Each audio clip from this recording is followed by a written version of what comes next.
The views and opinions expressed in this content are that of a continuously evolving nature and are subject to change as humanity evolves into higher states of awareness.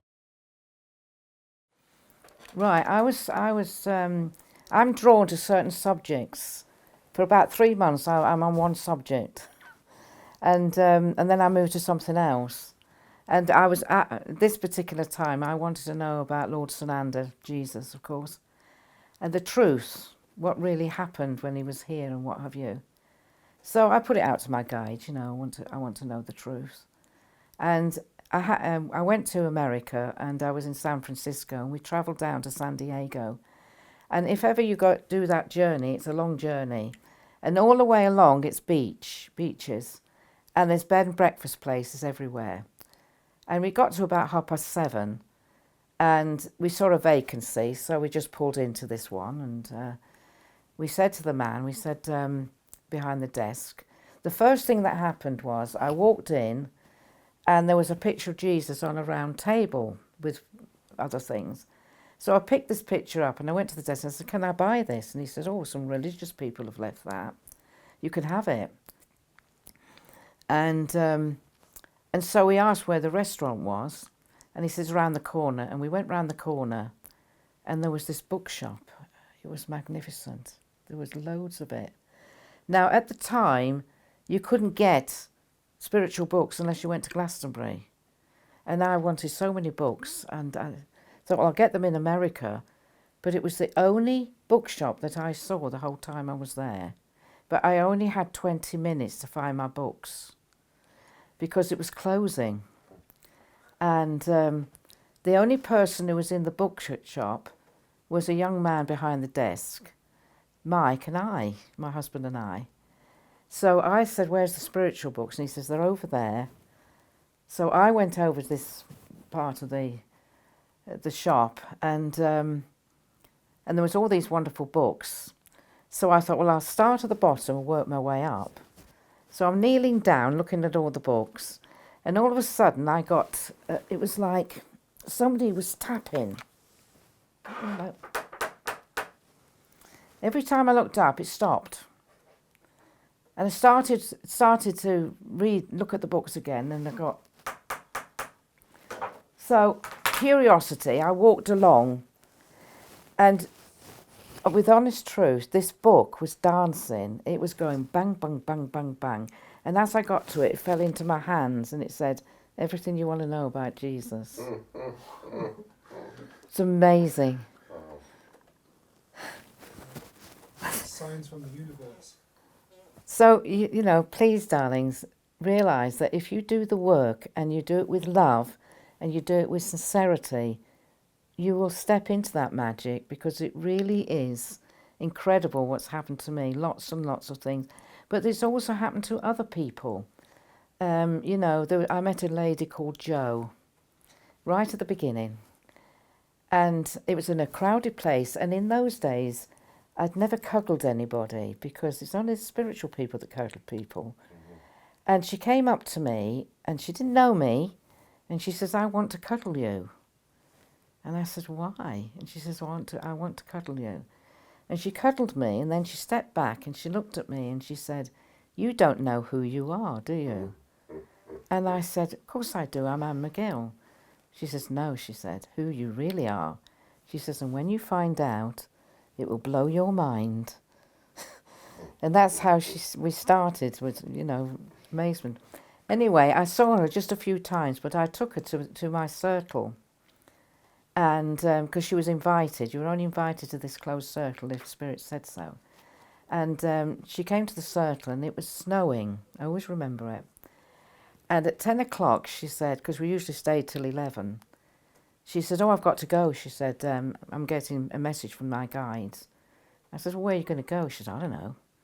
I said, "Well, aren't you curious?" She said, "No." She said, "They'll take me to what? I've got to do some spirit work." I said, "But it's snowing." I said, "You don't know where you're going?" She said, "Oh." She said, "It'd be okay." So I was so curious. I said, "Well, will you phone me tomorrow and let me know what's happened?"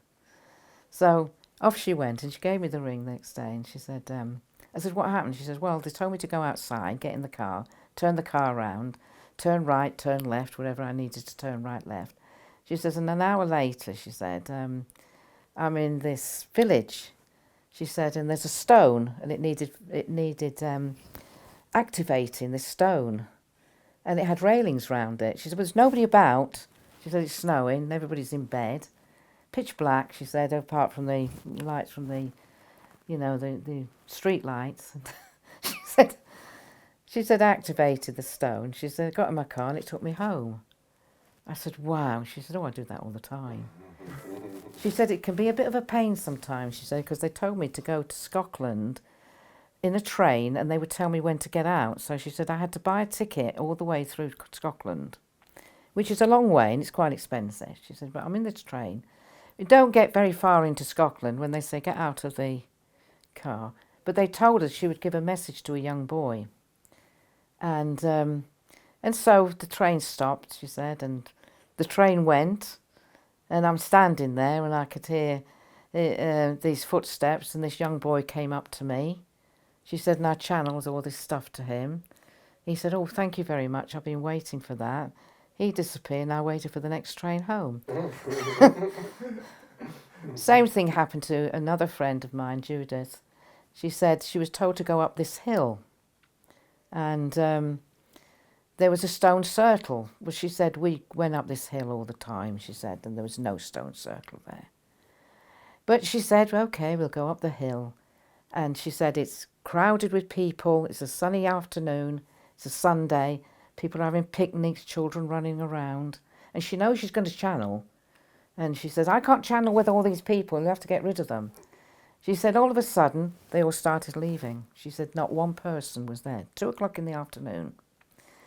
And she said, I'm standing there, and my friend Anne is with me, and she said, Judith, she said, look what you're standing on. She said, you're standing on a stone, a big stone. She said, look, there's another one over there. And there's another one over there. And it was the top of a stone circle. It had gone into the ground. Amazing, and she didn't know it was there. She never noticed it before, but it was there, and she had to do work with it, activate them and what have you, and then as they were going down the hill, all the people came back again. But I've been with her when that's happened as well. They got rid of the people. We were sent to the Lake District to do some work, and we didn't know what we had to do. But we had to pick some water for the circle from Elves Water or something. It's a famous lake there. Yeah, I've heard of it. Yes, and we had to get the water. And when we went down to this lake, it was absolutely, there was no ripples on the water at all, and there were ducks. And Judith channeled, and as she was channeling, this wind came up, and there were waves like this, and the ducks were doing that.